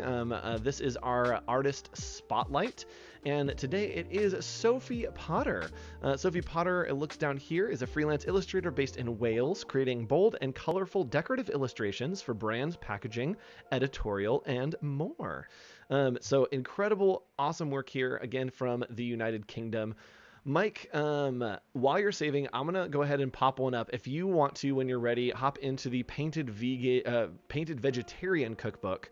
We're going to take a look at this. And as we hop in chat, I want to talk a little bit about presenting work.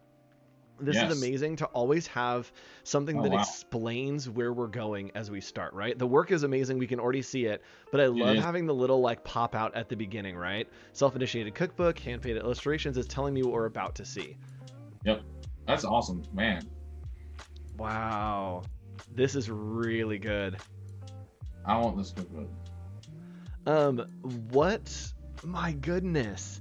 How do you think it looks like? Maybe this is done in Fresco. What do you think, Mike? It feels like that's what she did. This is incredible. Oh man, now I'm hungry. I was gonna say, I think that there's something about illustrated food that makes me hungrier than seeing actual food. The pattern. Did you see the pattern at the end? This is gorgeous. That thing is awesome.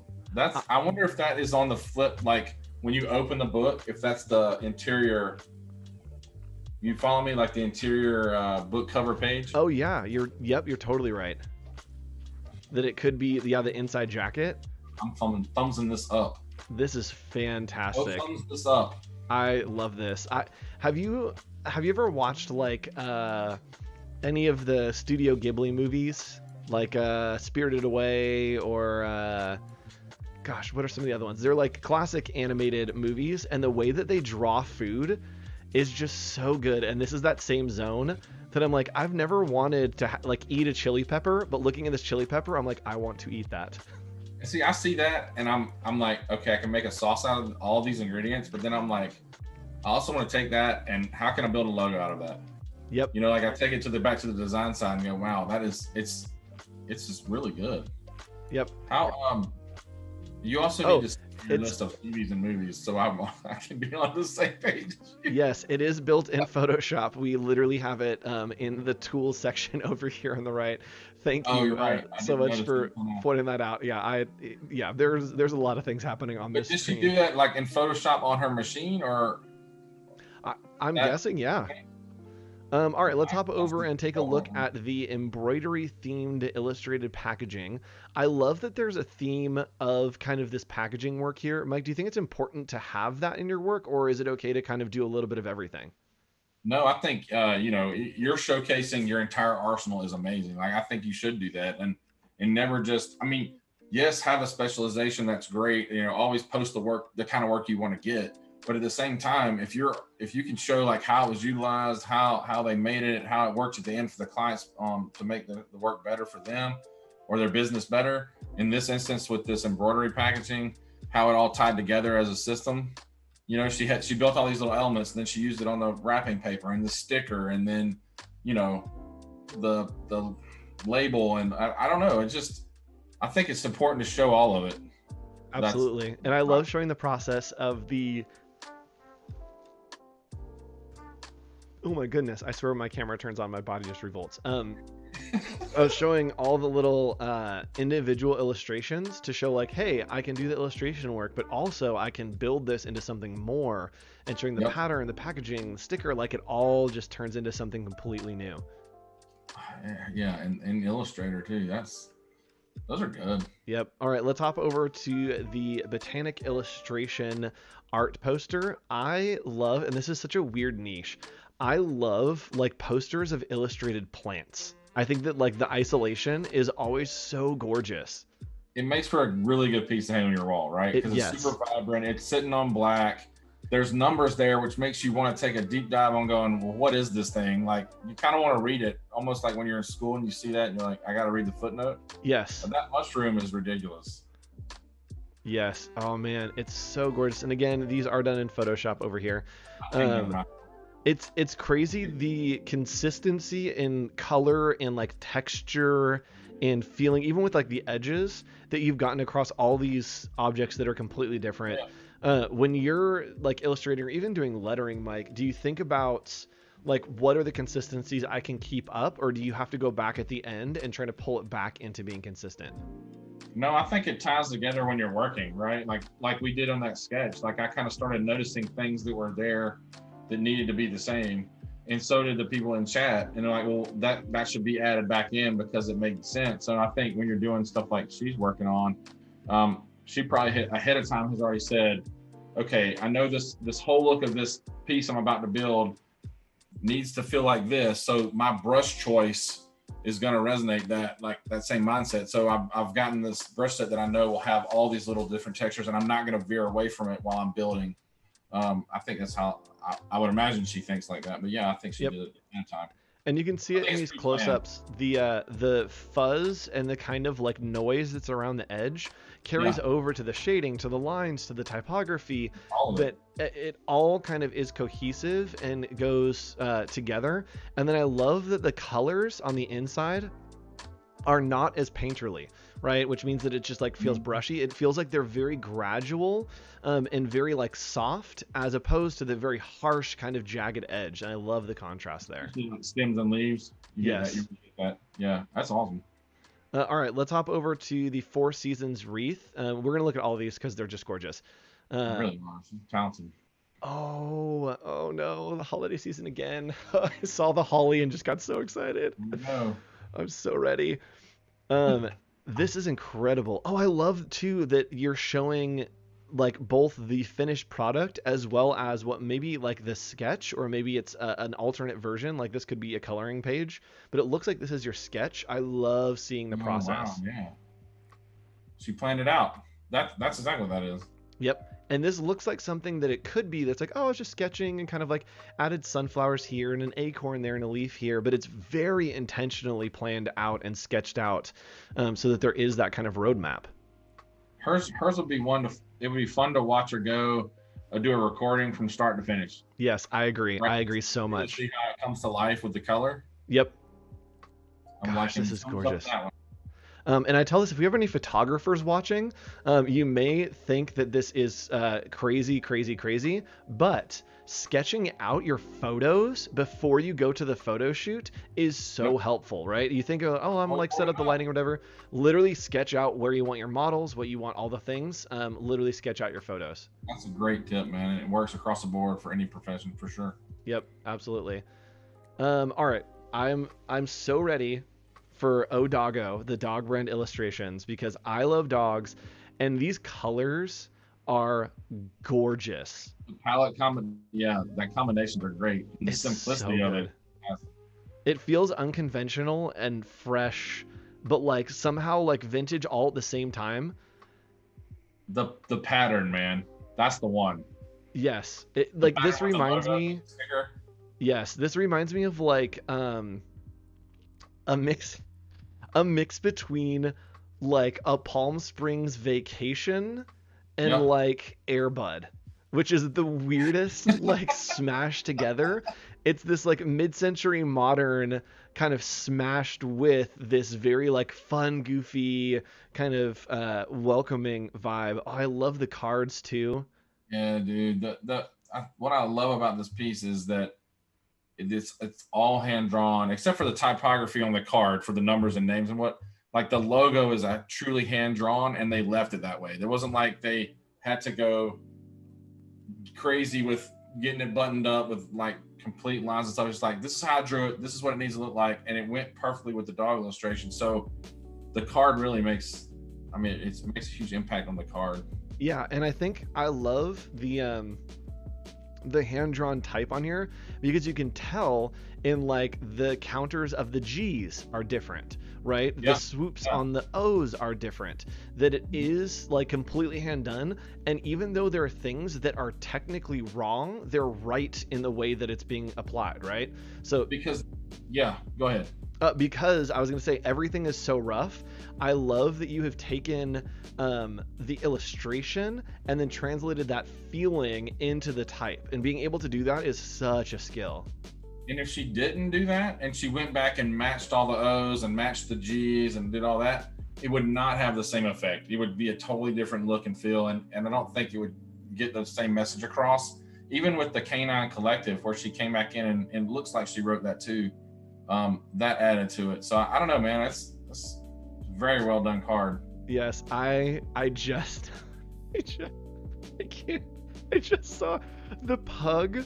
Do you see the pug in the middle with his eyes, and he has like his big bulging eyes and he just looks so worried. I can't handle it, guys. I think dogs are so cute. Dude, pugs like make me cry because they're so cute. Oh my gosh. That's top notch right there. Good work. All right, let's take a look at this last one, and then we're going to hop back and we're going to walk through your process, Mike, of what we did today and kind of just do a recap as we wind down. Okay. Let's look at the Cocoa Therapy packaging. Botanical themed illustrations for limited edition packaging with a chocolatier. I don't know why I tried to make it French, but it felt right. Cocoa Therapy. Ooh, so it's interesting that we're in Photoshop for this one, even though we've been in Illustrator for other ones. I like that we are going back and forth. Yeah, she's got a good grasp on like just loose illustration that it's comes together with those bright colors. Yep. That packaging is sharp. Shoot. Combining the navy and the leaves and then pulling it through on the packaging itself. Yep. Do you see the wraparound on the front and back? Yeah, that is something else, man. That's amazing. I love stuff like this, especially in packaging, because you think about like how it's going to be used and how it's going to be displayed, right? That I think Coke does this now, where their boxes go together and Yes. like they make the word Coca-Cola. Or I see a lot of cereal packaging to where it's printed. Yes, Yeah. it's printed like halfway, so that when it is next to one, it creates like another picture there. Real quick, did you scroll down to where the chocolates are outside the box? Oh, no, not yet. Where That's she pulled awesome. her color palette from, like it's the colors and shapes match the candy, their actual candy types of the blobs in the candy. That's so That's crazy. really cool. And taking like what are the things that make this candy unique, and it's like, oh, the textures and the colors and the shapes, and you just pulled all of that into the brand. I want to try these. I'm gonna have to order some now. Yes, Why not? I think we could all use a little Cocoa Therapy right about now. Right? I would like to see her do one that says barbecue therapy. Yes, yes. I love your colors and your organic shapes. What if they were all brown Right? and not about flowers? And oranges. Ready to go. Yes. Yeah, we're just gonna go with meats here. Now there's a lot of vegetables and vegetation. We want meats and we want browns. It's called meat sweats. Yes. luck. And question: how do you draw a picture? So I think this is a reference to when I was talking about sketching a photo. Literally just sketch out what you want the final product to be. So sketch out like where you want your models. Sketch out where they'll be standing, where the props are, what the lighting setup is. If you have colored pencils, try to do your color toning. Sketch all that up. Yes. Yep. And Mike, you do a lot of like art direction outside of your own work, right? Yeah. What's it like for you to like work with someone collaboratively outside of you like sitting and actually doing it yourself? Is it like a different mindset for you? I'm just looking like for advice for people maybe that are collaborating with others. Not really. I mean, it's very similar to the process we just went through. I just finished a piece with Doc a while back for this ambulance wrap that for a children's ambulance, and we were just doing it where like I would take the sketch. It's kind of like, when you pass the paper in grade school and you would like, okay, here's a sketch, now add to it. So I would pass my sketch to Doc. He would kind of make it how he wanted it. He'd pass it back to me. We'd talk about it on a Zoom call, and then we would kind of make the edits. And then we would just keep going back and forth like that through the whole process. So it was a true collaboration. And even if I'm not doing the artwork, it's the same way. I got another artist sending me something. I'm okay, cool. This looks great, but did you think about X, Y, and Z? And I'll mark it up and say, okay, make sure you're minding your gaps and watching your grid. And does this really need to be here? Or can you tweak this a little bit? Or that's exactly what I was thinking. Run with it. Like it's really just giving them good feedback and being very solid with it, and don't be afraid to take what they give you and draw on it and show them what you're saying, because a lot of times, because we're visual, they really need to see that. Like if I just tell somebody, watch your grid or do this, like they really don't know what I'm talking about. I really need to draw it out. Okay, look, this one over here is, got a different spacing here or here. That's kind of how I work it out when I'm just directing art. But yeah, this is kind of how I do it too. Yep. Do you remember when Adobe used to do layer tennis? Yes, that's a lot of fun. Dude, a lot of fun. So same kind of thing where you're passing it back and forth. It's fun to see the outcome of those. Yes, and you know what? I'm just gonna like speak this into the universe. Adobe people, if we're watching, I propose that we bring back layer tennis. Like, bring it back. I would head that charge if we want to take it on. I'm ready to bring back layer tennis. Just know that pitch is coming. Guy for that. What's the guy called that calls? It's just referee. I don't know. Yeah, I'll be the ref. Sure, why not? Ref. Host, guide, ref. Yeah, all those things. All right, Mike, we've got about 10 minutes left, so I'm going to look at the schedule real quick, remind everyone of what's coming up, and then I'm going to turn it over to you to kind of walk us back through what we've gone through. So if you want to go back to the very beginning of our sketches, while I talk about the schedule, I'm going to come back and we'll do a quick recap. All right, putting that in the mod notes. Thank you, Cody. I'm so ready.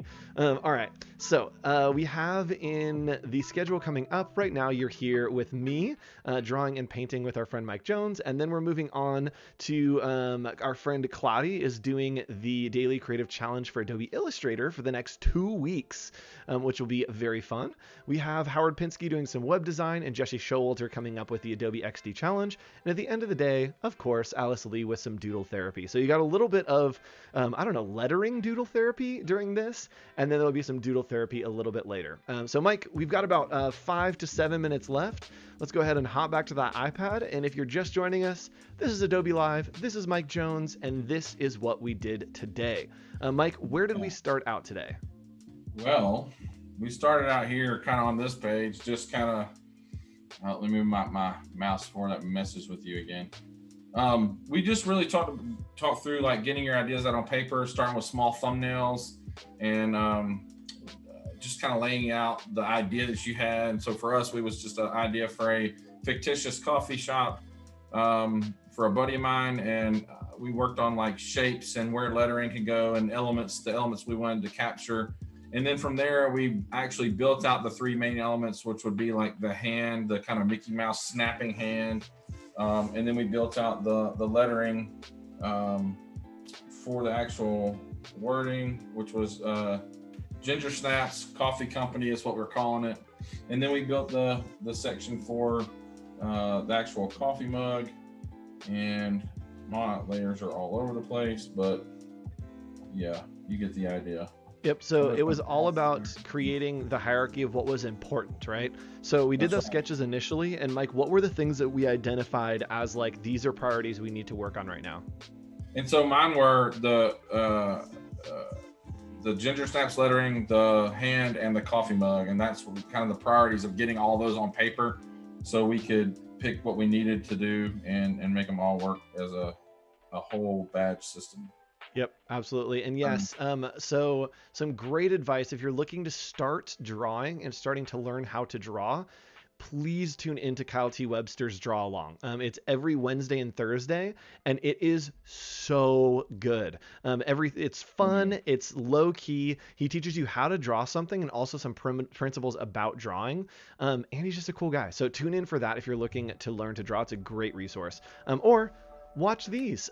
We learned today how to draw a bunch of stuff, right? That we worked and kind of created our own thing. And Mike, so tomorrow we are back at the same time, same place, everyone. Make sure you tune in for that. But going into tomorrow, Mike, we have a lot to do. What's happening in your brain going into taking this from Fresco into Illustrator? So the key here is like how fast we can get it done. But the first thing I'm going to tackle tomorrow is I'm going to take this straight from, you can take it straight from Fresco and just send it straight to Illustrator, and it'll do that for you. And then once it gets there, and you can tell it to separate it out into layers and stuff, I'm probably going to do that for 3 layers. And then I will just start building the elements. I'll build the shape. I'll build the hand, the coffee cup, and the lettering. And once we have those elements in the range time we have it, then we'll fill in with the other typography, the other little trademark bits and the numbers for the established date and all that. And we'll kind of go over the clock method for building letters tomorrow, and just see how we can get it built. That's kind of the gist. And then as soon as we get that done and it works in one color, we'll probably build it. We'll probably add some color to it. I'll just hear suggestions from you guys and try to apply color to it. And then maybe we'll stick in a mock-up and see if it worked. Ooh, fun. So it's great because today, right, we started out with those rough sketches. We got to a place where like, yeah, this is kind of a thing. Tomorrow we're going to start with like, okay, cool, this is definitely becoming a thing. And then finish with like, it's a thing. Yeah, that's it. That's the creative process. Yeah, is like, is it a thing yet? And then eventually it is. So moving in tomorrow, what's going to be your kind of technical approach? Like, are we going to pen tool this whole thing? Are we going to use shapes? Like, what's your approach to converting this into Illustrator? No, I'm pen tooling pretty much all of it. I might use the rectangle tool, the circle tool, but most of it's going to be the pen tool. I'm so stressed. Yeah. Beziers for days, you know what I mean? I definitely try to build everything out of simple shapes and then effects and like augment the simple shapes. Anytime I can avoid using the pen tool, I do, just because I'm not super strong at it. And so with lettering like this, there's no way to do this with simple shapes. Like you have to be proficient using the pen tool. There is, but there's a trick to doing it very quickly that I've learned over the years. Oh. And so I'm going to show you how I do that based off of things that other people have taught me. And it's not perfect, but it'll get you to a place where you're like, this is doable and this works. And then you take more time tweaking it at the end once you get it as close as you can, as close as you can get it. Yep. That's awesome. Yeah. So I was going to say, yeah, that's a perfect little teaser for tomorrow to get you to come back. I'm actually really excited to watch and like learn your process for doing that. Cause again, I'm not super strong with pen tool and it's going to be fun to watch and learn that. Let's do this. We have about 3 minutes left. Do we want to make a layer real quick and toss some color on there just to see like where we could be going tomorrow? No pressure. No pressure. Let's just vibe it out, see what it looks like to add in a little bit of something. And we may not go this direction. Chat, feel free to suggest if you have any ideas for like color palettes. We've got a couple minutes left, so I figured why not? Let's give it a shot and see what we could make it look like tomorrow. I mean, pretty much the colors of your hat is probably an immediate jump to that, like kind of orange, brown, blue kind of combo. I think is easy, but chat, let us know if you have any other ideas. Yeah, please. Eric, what's up? Welcome to the chat, Eric. Will there be a recording of tomorrow's stream to watch later on? Yes, they all exist on the YouTube channel for Adobe Creative Cloud. You can check that out. And yes, don't forget to hit that thumbs up button, smash that sub button, break that like, and yes, orange, of course. Do you ever do your coloring actually in here in Fresco, Mike, or do you usually just wait till you get to Illustrator? No, I don't. I do it like this for fun when I'm just messing around for myself. Yep. But if I'm building out a mark, I always build in black and white, because if it works in one color, it'll work across the board in any palette. So I need to make sure it works in one color first as a system before I add color. And then I come back and I start adding my color in Illustrator, because then I can actually build out that page in my deck of here's the palette that I'm going to use. I've named the colors, and here's the setup. And so for this, if you just wanted to test it out, though, it's a lot of fun to just kind of go in here and see if any of it works. You know, we know we're going to keep the glove white. So we'll come back in here and I've just got it on a layer on the bottom. Yep. So you can kind of hide the edges. Yeah. So I can just hide the edges of everything, which is not a big deal. I'll probably make this white too. And a great suggestion going into tomorrow that maybe we can incorporate and try out. And Mike, once we get it into Illustrator, we actually can do a bunch of different variations using the Recolor Artwork tool, which is new in Illustrator. So we'll play around with a little bit with that to do a bunch of variations of color themes. But our friend Girotima suggested doing a deep maroon paired with a bright orange. That could look really luscious and delicious. Something like that. Yeah. And this colorway. Right? What a weird pairing that could be like really gorgeous, right? Be a lot of fun, man. Right? Like yeah, I love like taking something that should be one way, right? It's like, oh, it should be browns and whatever, of pulling it into this like luscious, like, ooh, maybe it's like crushed velvet. All right, and I believe that is all of our time. We don't want to get cut off here, but thanks, Mike, for exploring this with us and getting a little crazy at the end there. We will be back tomorrow at the same time, same place, finishing up and take it over into Illustrator. Mike, any words of wisdom? I just hope y'all have an awesome day, and holler if you need me. That's right. All right, see you guys later. Bye. Yeah.